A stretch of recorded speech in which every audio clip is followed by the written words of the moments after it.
Hello students, आज हम ninth class के फिजिक्स का सेकंड चैप्टर स्टार्ट करने जा रहे हैं। चैप्टर का नेम है force and laws of motion. Okay, तो सबसे पहले हम देखते हैं व्हाट इज़ फोर्स।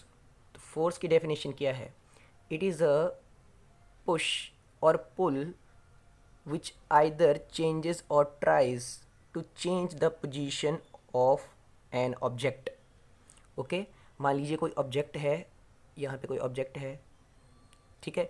आप यहाँ पे एक फोर्स लगा रहे हैं। फोर्स लगाने का मतलब क्या? या तो आप इस ऑब्जेक्ट को क्या करोगे, पुश करोगे, या तो अपनी तरफ क्या करोगे, पुल करोगे, ठीक है।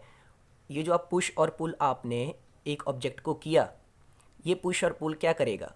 या तो इस ऑब्जेक्ट को मूव करवा देगा, या तो ये रेस्ट के ऊपर रहेगा, ठीक है। जैसे आपके घर की जो वॉल है, ठीक है, अगर आप अपने घर की वॉल को पुश करते हो तो उसकी पोजीशन चेंज नहीं हो पाएगी, ठीक है, क्योंकि वो फोर्स, वो पुश और पुल इतना ज़्यादा नहीं है कि उसको वो मूव करवा पाए, ठीक है। तो सिंपल वर्ड्स में हम फोर्स को किस तरह से डिफाइन कर रहे हैं? इट इज़ अ पुश और a pull which either changes or tries to change the position of an object। Okay, अब नेक्स्ट देखते हैं हम। अब देखो, फोर्स दो प्रकार की होती हैं, टू टाइप्स की फोर्स होती हैं। एक होती है आपकी बैलेंस्ड फोर्स, ठीक है, बैलेंस्ड फोर्स, और दूसरी होती है अनबैलेंस्ड फोर्स। ओके, अब देखिए बैलेंस्ड फोर्स की क्या डेफिनेशन है। when two or more forces acting simultaneously on an object does not produce any change in its state or position, the forces are called balanced force। अब देखिए, मान लीजिए balanced force कौन सी force होंगी?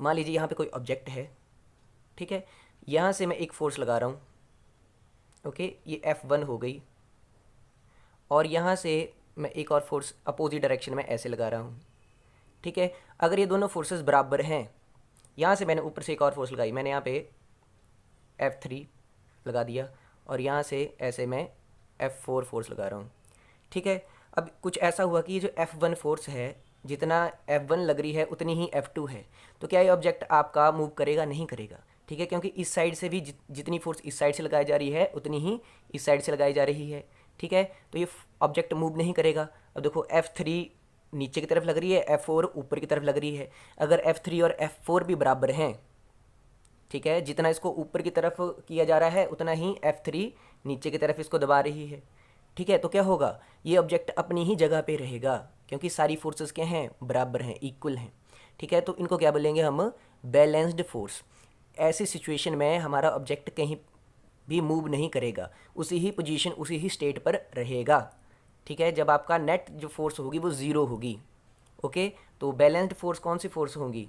ठीक है, when two or more forces acting simultaneously on an object does not produce any change in its state or position, okay. तो उसको क्या बोलेंगे हम?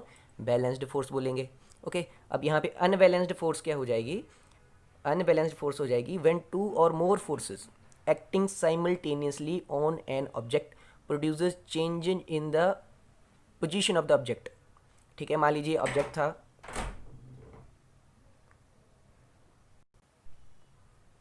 देखिए हमारे पास ये ऑब्जेक्ट है, मैं यहाँ से फोर्स लगा रहा हूँ, ओके। फोर्स इस तरह से मैंने एक फोर्स लगाई, पुश किया मैंने इसको, ये था, ये फोर्स है आपकी 10 न्यूटन की। फोर्स के यूनिट क्या होते हैं? न्यूटन, ठीक है। जैसे हम बोलते हैं, जैसे आप बोलते हो लेंथ के यूनिट क्या होते हैं? डिस्टेंस के, मीटर। आप बोलते हो ना, हमने 5 किलोमीटर रन किया, 6 किलोमीटर रन किया, ठीक है। वैसे ही फोर्स के जो यूनिट होते हैं वो क्या होते हैं? न्यूटन, ठीक है। तो फोर्स 10 न्यूटन इस तरह से ऑब्जेक्ट के ऊपर लगाई गई। अब इस साइड से भी मैं फोर्स तो लगा रहा हूँ, पर 7 न्यूटन की फोर्स लगा रहा हूँ मैं, ठीक है, इस तरह से, ठीक है। तो यहाँ से पहली फोर्स दी गई थी इसको इस तरह से मूव करवाने के लिए, और दूसरी फोर्स दी गई इस तरह से मूव करवाने के लिए। तो इस साइड से इसको 10 न्यूटन से फोर्स लगाई जा रही है, और ऐसे इसको 7 न्यूटन से लगाई जा रही है। तो क्या ये ऑब्जेक्ट अपनी ही जगह पे रहेगा? नहीं, ये ऑब्जेक्ट 3 न्यूटन से इस तरफ को मूव करेगा, ठीक है, क्योंकि इस साइड से ज़्यादा फोर्स लगाई जा रही है, फोर्सेस इक्वल नहीं है, ठीक है। आपकी दो या दो से ज़्यादा फोर्सेस तो लग रही हैं ऑब्जेक्ट के ऊपर, बट यहाँ पर ये फोर्सेस इस ऑब्जेक्ट को क्या करवा देंगी? मूव करवा देंगी, ठीक है, क्योंकि ये 10 न्यूटन वाला ज़्यादा है, 7 न्यूटन वाला क्या है? कम है। तो ये जो ज़्यादा ताकतवर व्यक्ति है, जो सब्जेक्ट को ज़्यादा फोर्स लगा रहा है, वो आप ये इसको इस डायरेक्शन में मूव करवा देगा। ओके, ऑब्जेक्ट इस डायरेक्शन में 3 न्यूटन से मूव करना स्टार्ट कर देगा। तो उसको हम क्या बोलेंगे? Unbalanced force. ओके, तो देखिए जो न्यूटन थे, एक साइंटिस्ट थे, उनका नाम था सर आइजैक न्यूटन। ठीक है, एक बहुत ही बड़े साइंटिस्ट हुए हैं, उन्हें फादर ऑफ फिजिक्स भी कहा जाता है। उनका नाम था सर आइजैक न्यूटन। ओके, तो इन्होंने ही ये फोर्स के पूरे लॉ दिए थे। ठीक है, फोर्स के बारे में इन्होंने ही सब कुछ बताया था। तो इन्हीं के ही जो सरनेम है इनका न्यूटन, तो फोर्स का जो यूनिट है उसको न्यूटन में यहाँ हम इसको न्यूटन, इसके यूनिट हमने रखे हुए हैं। ठीक है, अब देखिए न्यूटन ने जो मोशन है, ठीक है, उसके 3 लॉ दिए हैं। ठीक है, there are Newton's 3 laws of motion. ठीक है, न्यूटन ने क्या दिए? Laws of motion. ठीक है, मोशन के 3 लॉज दिए, सिद्धांत। मोशन लॉज को क्या बोलते हैं? सिद्धांत। ठीक है, मोशन के 3 लॉज हमने अपने प्रीवियस चैप्टर में इसको पढ़ा है। ठीक है, मोशन क्या होता है। ओके, तो उसमें हमने मोशन की इक्वेशन पढ़ी थी। ठीक है, तो यहाँ पे हम देख सकते हैं कि आपके क्या हैं? Laws of motion. तो according to this law everybody remains in the state of rest or in state of motion until unless some external force is applied to change its position. Okay, तो उन्होंने क्या कहा कि कोई object है, अगर वो रेस्ट के ऊपर है तो वो रेस्ट के ऊपर ही रहेगा हमेशा। ठीक है, मान लो ये रेस्ट के ऊपर है कोई ऑब्जेक्ट, तो ये रेस्ट के ऊपर रहेगा। अगर कोई ऑब्जेक्ट मोशन में है, ठीक है, मान लो ये आपका 40 किलोमीटर पर आवर की स्पीड से आपकी बाइक चली हुई है। ठीक है, तो ये हमेशा 40 किलोमीटर पर आवर की स्पीड से ही चली रहेगी। ठीक है, और जो रेस्ट पे है वो हमेशा रेस्ट पे ही रहेगा, अनलेस आप उसके ऊपर कोई एक्सटर्नल फोर्स नहीं लगाते हो। ठीक है, ये सब्जेक्ट ने क्या रहना है? इसने रेस्ट पे रहना है जब तक आप इसको कुछ एक्सटर्नल फोर्स नहीं लगाओगे। ठीक है, और ये जो ऑब्जेक्ट अगर आपका मूव कर रहा था, ये मूव ही करता रहेगा जब तक आप ब्रेक नहीं लगाओगे। ठीक है, ब्रेक भी क्या है? जब आप ब्रेक लगाते हैं तो वो भी क्या है? एक फोर्स है। ठीक है, तो जब आप कोई एक्सटर्नल फोर्स नहीं लगाओगे तो ये चलता हुआ ऑब्जेक्ट कभी रुकेगा भी नहीं। ठीक है, तो यही न्यूटन ने फर्स्ट लॉ में क्या बोला? According to this law everybody remains in the state of rest or in the state of motion unless some external force is applied to change its position. Okay, तो ये क्या है आपका? Newton का first law. Okay, तो देखिए जो Newton का फर्स्ट लॉ है, इसको हम किस तरह से यहाँ पर प्रूव करेंगे। ओके, तो यहाँ पे आप देख सकते हैं कि जो फोर्स होती है, ठीक है, जो फोर्स होती है on a body, on an object, वो क्या होती है? मास इनटू एक्सेलेरेशन। ठीक है, तो देखिए फोर्स किसके बराबर होती है? मास इनटू एक्सेलेरेशन के बराबर होती है। ठीक है, अब देखो क्या होता है, force is equal to mass into acceleration. मैं दोबारा आपको रिवाइज करवा देता हूँ। मान लीजिए ये कोई बॉडी है, दिस इज अ बॉडी जिसका मास है m। ठीक है, मतलब 10 kg, मान लो 20 kg, कितना भी मास हो सकता है इस बॉडी का। ठीक है, अब ये जो बॉडी है इसके ऊपर कितनी फोर्स लग रही है वो हम कैसे पता करेंगे? ठीक है, तो ये बॉडी थी, मान लीजिए इसके पास शुरू में इसके पास जो वेलोसिटी थी वो क्या थी? 0। ठीक है, फिर मैंने इसके ऊपर कुछ फोर्स लगाई तो इस बॉडी ने मूव करना स्टार्ट किया, ऐसे इसने मूव करना स्टार्ट किया। तो अब ये जो बॉडी थी जिसका मास m था, ठीक है, अब इसके पास जैसे मैंने इसके फोर्स लगाई, तो फोर्स लगाने पे क्या होगा? इसकी जो वेलोसिटी है वो बढ़ती जाएगी। ठीक है, जो इसकी स्पीड है, जो इसकी वेलोसिटी है वो बढ़ेगी। अब मान लो इसके पास वेलोसिटी आ गई v। ठीक है, पहले इसके पास u इनिशियल वेलोसिटी कितनी थी? 0। फिर इसके पास कितनी आ गई? v। ठीक है, तो इनिशियल में इसकी वेलोसिटी कितनी थी? u। अब कितनी होगी? v होगी, क्योंकि हमने क्या लगाई? फोर्स लगाई। ठीक है, जो इसकी वेलोसिटी u से v हो गई, ठीक है, तो ये जो वेलोसिटी का चेंज होता है इसको क्या बोलते हैं, एक्सेलरेशन, जिसको हम ए से डिनोट करते हैं। ठीक है, तो एक्सेलरेशन क्या होता है, एक्सेलरेशन होता है आपका rate of change of velocity, जो फाइनल वेलोसिटी हो गई माइनस जो इनिशियल वेलोसिटी थी डिवाइडेड बाय जितना टाइम लगा। ठीक है, एक्सेलरेशन क्या होता है, v minus u, v minus u क्या है कि हमारी वेलोसिटी कितना चेंज हुई और उसको उस चेंज को होने के लिए कितना टाइम लगा उससे हमें डिवाइड कर देना होता है। इसको क्या बोलते हैं, एक्सेलरेशन। एक्सेलरेशन का मतलब क्या हुआ कि हमारी स्पीड किस रेट से बढ़ रही है। ठीक है, मान लो पहले सेकंड में हमारी स्पीड 0 थी, फिर अगले सेकंड में 2 मीटर पर सेकंड हो गई, अगले सेकंड में 4 मीटर पर सेकंड हो गई, अगले सेकंड में 6 मीटर पर सेकंड हो गई। तो हमारी स्पीड क्या कर रही है, बढ़ रही है, हर सेकंड में 2 मीटर पर सेकंड बढ़ जा रही है। ओके, तो इसको क्या बोलते हैं, एक्सेलरेशन। ठीक है, तो फोर्स को न्यूटन ने किस तरह से बताया, उसने बोला कि किसी भी, ये जो हमने फोर्स लगाई थी ऑब्जेक्ट के ऊपर, इसको कैसे कैलकुलेट करेंगे आप क्या कीजिए, फोर्स इज इक्वल टू जितना उस बॉडी का मास है मल्टीप्लाई बाय जितना उस बॉडी के पास एक्सेलरेशन है। ओके, तो किसी बॉडी के ऊपर कितनी फोर्स लगेगी, जितना उसका मास होगा मल्टीप्लाई बाय जितना उसके पास एक्सेलरेशन होगा। एक्सेलरेशन प्रीवियस चैप्टर में हम पढ़ चुके हैं। एक्सेलरेशन क्या होता है, एक्सेलरेशन होता है आपका rate of change of speed, कि आपका ऑब्जेक्ट फोर्स लगने पर अपनी स्पीड को किस रेट के ऊपर चेंज कर रहा है। ठीक है, एक्सेलरेशन ये होता है a is equal to v minus u divided by t. Okay, तो मैंने आपको रिवाइज करवा दिया ये कि फोर्स को मैथमेटिकली किस तरह लिखा जाता है। फोर्स किसके बराबर होती है, किसी बॉडी के ऊपर जो फोर्स लग रही होती है वो किसके बराबर होती है, मास इनटू एक्सेलरेशन के बराबर। ओके,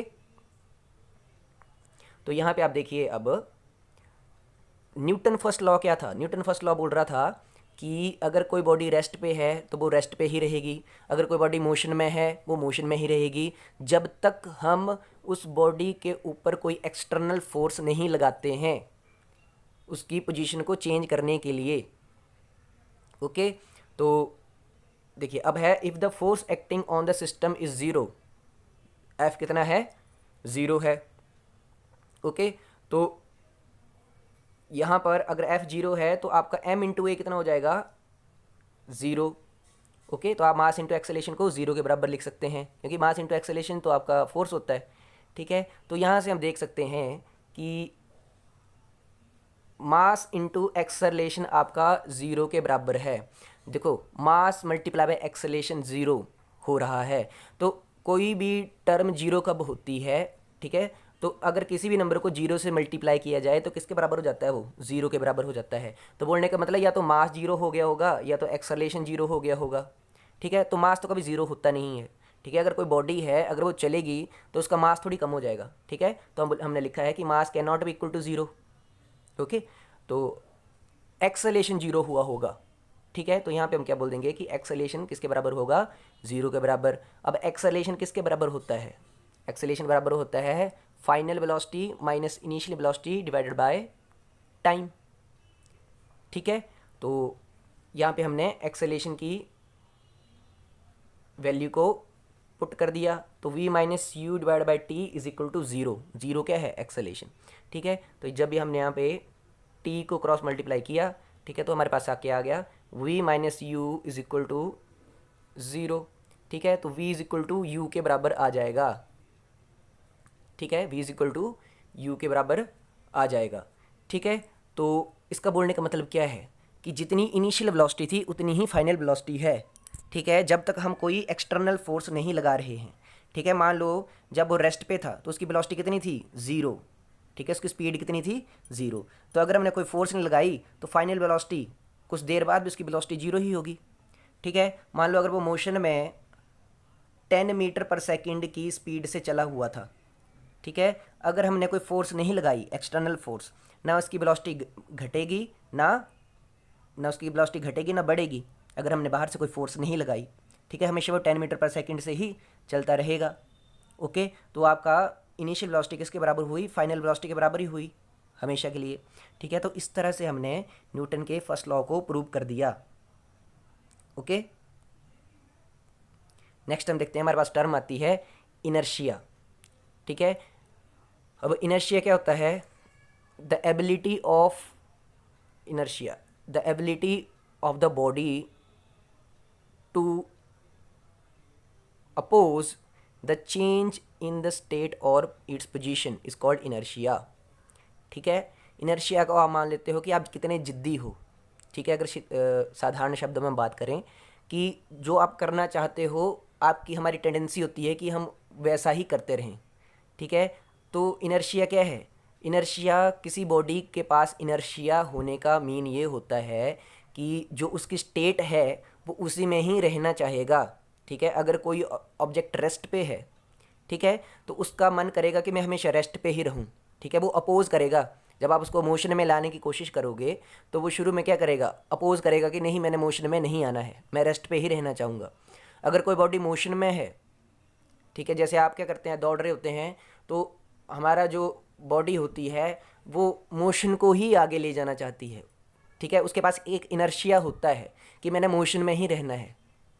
ठीक है, तो इनर्शिया बोलने का मतलब क्या हुआ कि हमारे पास जो भी स्टेट है, हम क्या चाहते हैं कि हम उसी में ही रहें। जैसे हम रात को सो जाते हैं, ठीक है, तो सुबह सुबह जब हमारा उठने का टाइम आता है तो हम क्या बोलते हैं कि हमें बस सोए ही रहना, हमारा मन क्या करता है कि बस सोए रहें। ठीक है, वो क्या हो जाएगा? इनर्शिया। ठीक है, तो अब हम यहाँ देखते हैं कि जो इनर्शिया होता है उसके 3 टाइप्स होते हैं। ठीक है, inertia of rest, inertia of motion, inertia of direction. ठीक है, तो इनर्शिया ऑफ रेस्ट क्या हो जाएगा? The ability of the body remain in the state of rest. ठीक है, कि मैंने रेस्ट में ही रहना है। ठीक है, तो एग्जाम्पल के लिए, when a bus starts suddenly the passenger may fall in backward direction, it is due to the inertia of rest. ठीक है, तो क्या होता है कि जैसे हम कोई किसी बस में हम बैठे हैं, अभी बस वो क्या कर रही है? स्टार्ट कर रही है। ठीक है, तो क्या करता है, जब वो चलना स्टार्ट करती है तो हम पीछे की तरफ हमारा झटका लगता है। ठीक है, क्योंकि बस आगे की तरफ जा रही है। ठीक है, और हम आगे की तरफ नहीं जाना चाहते, क्योंकि हमारी बॉडी तो रेस्ट पे थी। ठीक है, तो क्योंकि हम रेस्ट पे ही रहना चाहते थे तो हमें पीछे की तरफ झटका लगता है। ठीक है, तो वो क्या है? Inertia of rest. फिर आता है आपका इनर्शिया ऑफ मोशन। तो कोई बॉडी मोशन में ही रहना चाहेगी, the ability of the body to remain in the state of the motion. ठीक है, तो जैसे व्हेन अ बस स्टॉप्स, जब कोई चलती हुई बस रुकती है, ब्रेक लगती है उसमें, तो पैसेंजर अगली वाली डायरेक्शन में फॉल करते हैं। ठीक है, तो क्योंकि वो हम क्या करते हैं, आगे की तरफ चले होते हैं ना। ठीक है, हमारी बॉडी को एक फोर्स लग रही होती है जो हमें बस में आगे की तरफ मोशन में उसने रखा हुआ है। जब वो रुकते हैं, ठीक है, तो हमारी बॉडी एकदम से रेस्ट में नहीं आती है, तो हम आगे की तरफ क्या करते हैं? फॉल करते हैं। ठीक है, हमें आगे की तरफ झटका लगता है।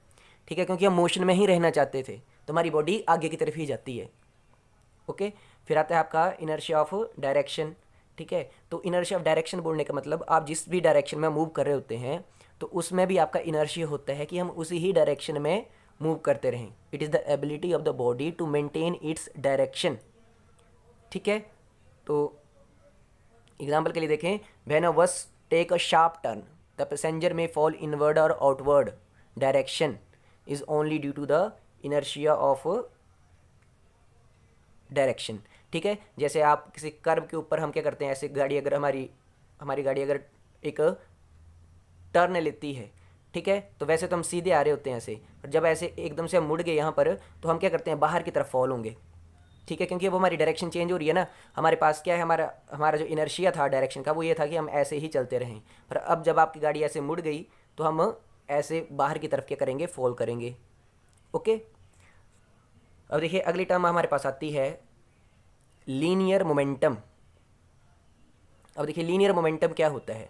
It is the quantity of motion contained by the body. Okay, it is the product of mass of the end its velocity. ठीक है, तो क्या होता है? मोमेंटम क्या है? मोमेंटम है कोई कोई मतलब बस है, मान लीजिए कोई बस है, इसका मास m है।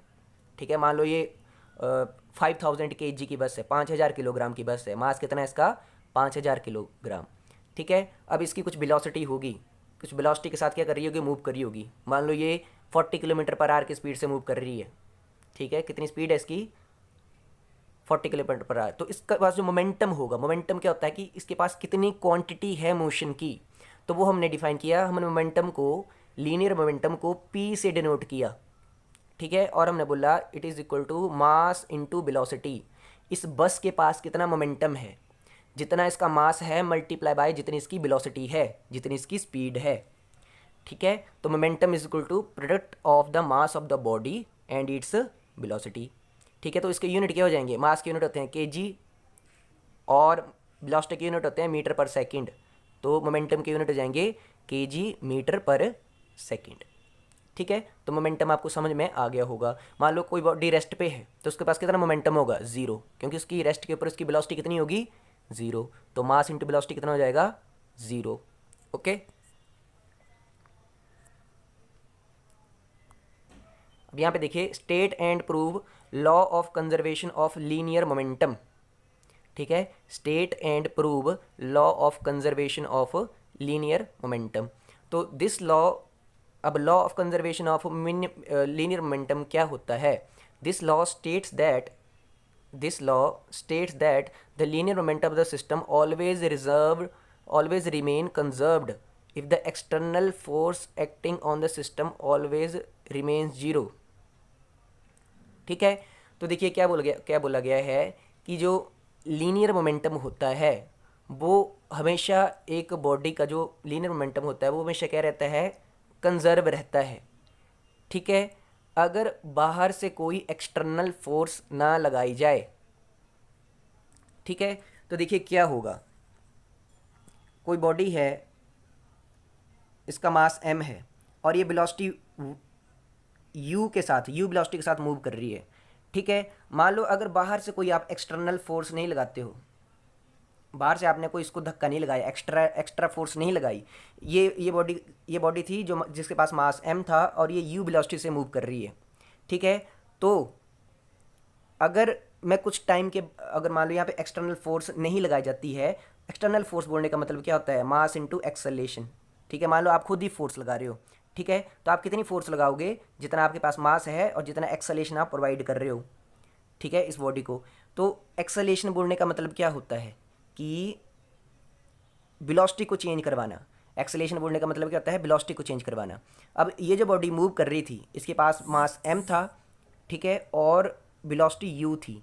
अब आपने बाहर से कोई फोर्स लगाई ही नहीं, ठीक है। तो बोलने का मतलब ये जो बॉडी थी, ये जो सिस्टम था, इसकी वेलोसिटी चेंज नहीं करेगी, ठीक है। ये u वेलोसिटी से चल रही है तो हमेशा u से ही चलती रहेगी, ठीक है। तो मोमेंटम का कंजर्व होने का मतलब क्या हुआ कि पहले इसके पास मोमेंटम कितना था, m मल्टीप्लाई बाई u था, ठीक है। अब आपने बाहर से फोर्स नहीं लगाई तो इसकी वेलोसिटी चेंज नहीं होगी, तो कुछ टाइम के बाद भी इसकी वेलोसिटी कितनी होगी, u ही होगी, ठीक है। तो मोमेंटम कितना होगा, m u ही होगा, ठीक है। तो जितना मोमेंटम इसके पास शुरू में था उतना ही मोमेंटम इसके पास बाद में भी होगा, ठीक है। तो मोमेंटम क्या रहा, कंजर्व बोलने का मतलब क्या हुआ, कांस्टेंट, ठीक है। कंजर्व बोलने का मतलब क्या था कि जितना पहले था उतना ही बाद में है, ठीक है। और ये कब होगा, जब आप बाहर से कोई बॉडी के ऊपर, सिस्टम के ऊपर एक्सटर्नल फोर्स नहीं लगाओगे।